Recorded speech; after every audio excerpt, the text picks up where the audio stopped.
A key witness testified this morning in the George Zimmerman murder trial about what she heard and saw the night that Trayvon Martin was killed.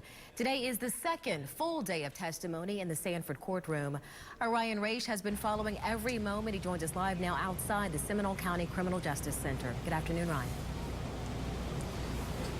Yeah, just a few moments ago, the judge recessed for their lunch break. But all morning, the state called witnesses that either heard or saw the shooting of Trayvon Martin. One of them is a former Olympic runner who reluctantly relived that terrifying night.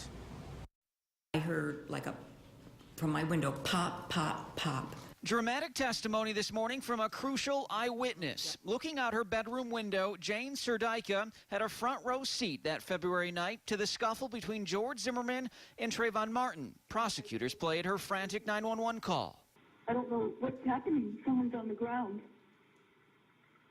You see someone laying on the ground? I don't know, someone's been shot. I don't know what's going on. Yeah, well, just calm down. Stay on the line with me. Like I said, we have an officer on scene. Serdyka wiped away tears as she listened to the call, reliving the traumatic moment she witnessed. Perhaps her biggest testimony for the state is not what she saw, but what she heard, describing the two voices arguing before the deadly shot.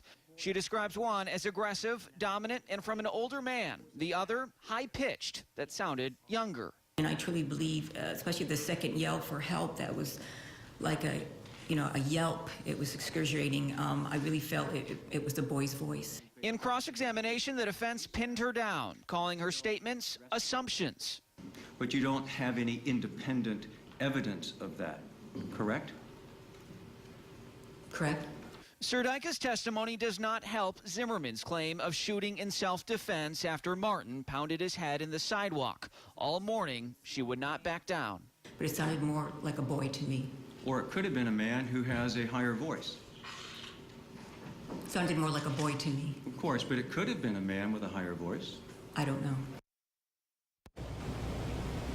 That was one of several feisty exchanges this morning.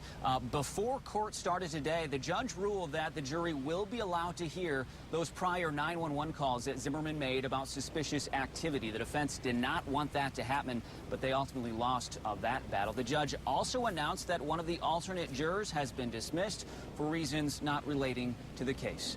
Live in Sanford, Ryan Raish, ABC Action.